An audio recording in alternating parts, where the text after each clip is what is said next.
Ya teman-teman semua, balik lagi di Kapian News, masih membahas kasus Subang. Kabid Humas Polda Jawa Barat, yakni Kombes Pol Ibrahim Tompo, menyatakan bahwa 4 tersangka yakni Pak Yosep, Bu Mimin, Abi dan Arigi dianggap tidak kooperatif. Dan inilah informasi selengkapnya. Data laboratorium forensik, kemudian beberapa data-data yang lain yang memang kuat untuk menjadi alat bukti.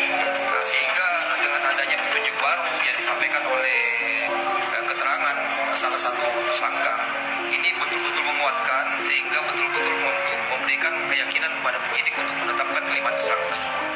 Kalau misalnya memang ada pengingkaran, memang 4 tersangka ini tidak kooperatif, jadi melakukan pengingkaran, tetapi kita tidak sekedar mengejar pengakuan semata, tetapi memang pembuktian yang dilakukan itu betul-betul bisa akuntabel dan bisa dipertanggungjawabkan secara undang-undang. Salah satu bukti-bukti yang ada itu memang berdasarkan scientific investigation, jadi tidak bermasalah apabila memang tidak bisa akan bukan di review Polda Jabar dan nggak masalah. Itu merupakan apabila suatu proses kasus pidana akan ada misalnya keberatan dari tersangka, ada mekanismenya tersendiri bagi tersangka untuk mengajukan kontrol terhadap proses penyidikan tersebut. Salah satu mekanisme yang bisa dilakukan itu adalah pra-peradilan. Nah, pra-peradilan ini kan mekanismenya akan dihadapkan di pengadilan nanti ya, dengan pra.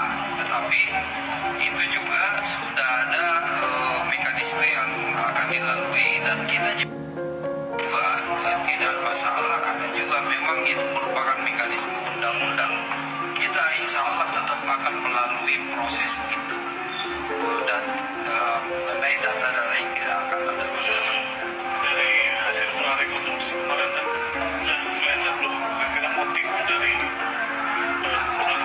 memang untuk motif ini belum bisa kita info secara jelas ya. Pengusaha seperti Anda sedang bersiap untuk jalankan bisnis. Jelas ya, karena memang yang paham betul terkait motif adalah pelaku utama, itu sudah pasti. Nah, sampai sekarang memang pelaku utama tidak memberikan informasi yang jelas, tetapi dari beberapa data-data, keterangan, petunjuk, ini sudah ada beberapa informasi yang kita dapatkan yang mengarah pada suatu kondisi yang bisa menjadi motif. Nah, tetapi memang keyakinan motif pasti akan kembali kepada pengakuan dari tersangka utama.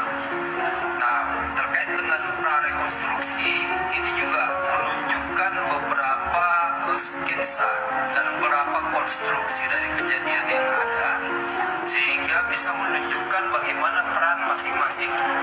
Nah, ada beberapa TKP yang dilakukan prarekonstruksi, misalnya di TKP kejadian.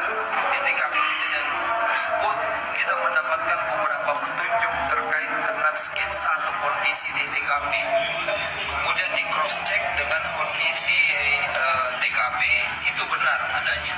Kemudian ada lagi prarekonstruksi pada kondisi TKP yang lain. Nanti ke depan ini akan ada agenda prarekonstruksi di Pecelele. Di situ ada beberapa tersangka yang hadir di situ dan berdasarkan dengan keterangan beberapa saksi, sehingga hal demikian ini kan tidak bisa diingkari. Nah, dengan demikian walaupun ada pengingkaran, alibi, asumsi ataupun fakta yang ada juga semua harus balance dengan kondisi itu. Data laboratorium forensik, kemudian beberapa data-data yang lain yang memang cukup kuat untuk menjadi alat bukti. Nah, sehingga dengan adanya petunjuk baru, kasus Subang terus bergulir. Tim pengacara Yosef Hidayat CS bakal mengajukan pra-peradilan terkait penetapan tersangka kliennya oleh penyidik Polda Jabar. Tim pengacara Yosef CS bersikeras kliennya tak bersalah dalam kasus pembunuhan Tuti Suartini dan Amalia Mustika Ratu di Jalan Cagak Subang 2 tahun lalu. Fajar juga mempertanyakan penetapan tersangka lainnya seperti Ninin dan kedua anaknya.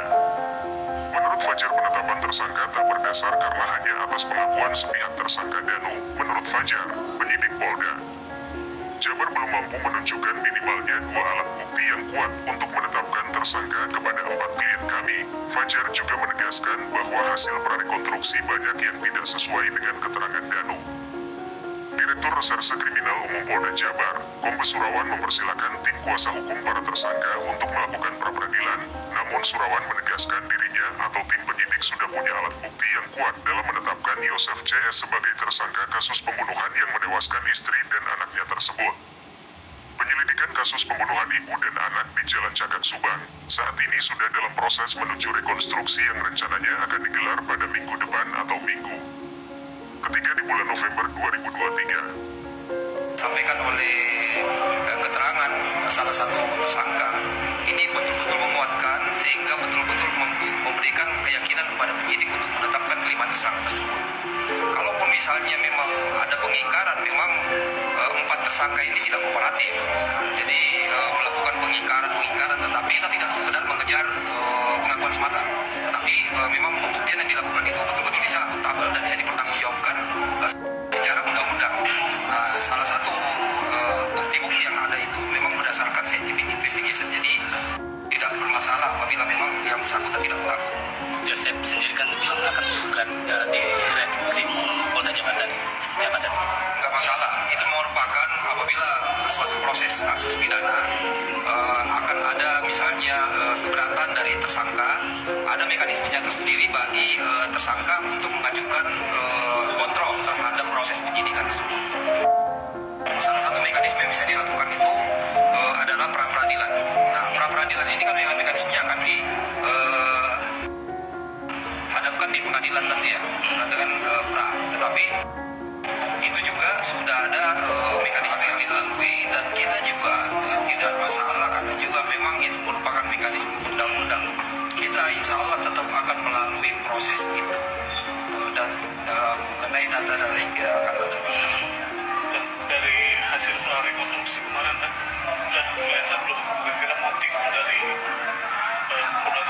memang untuk motif ini belum bisa kita info secara jelas ya, karena memang yang paham betul terkait motif adalah pelaku utama, itu sudah pasti. Nah, sampai sekarang memang pelaku utama tidak memberikan informasi yang jelas, tetapi dari beberapa data-data, keterangan, petunjuk, ini sudah ada beberapa informasi yang kita dapatkan yang mengarah pada suatu kondisi yang bisa menjadi motif. Nah, tetapi memang keyakinan motif pasti akan kembali kepada pengakuan dari tersangka utama. Nah, terkait dengan prarekonstruksi ini juga menunjukkan beberapa sketsa dan beberapa konstruksi dari kejadian yang ada sehingga bisa menunjukkan bagaimana peran masing-masing. Nah, ada beberapa TKP yang dilakukan prarekonstruksi, misalnya di TKP kejadian.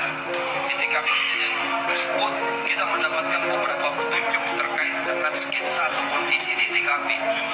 Kemudian di cross check dengan kondisi TKP itu benar adanya. Kemudian ada lagi prarekonstruksi pada kondisi TKP yang lain. Nanti ke depan ini akan ada agenda prarekonstruksi di Pecel Lele. Di situ ada beberapa tersangka yang hadir di situ dan berdasarkan dengan keterangan beberapa saksi, sehingga hal demikian ini kan tidak bisa diingkari. Nah, dengan demikian walaupun ada pengingkaran, alibi, asumsi ataupun fakta yang ada juga semua harus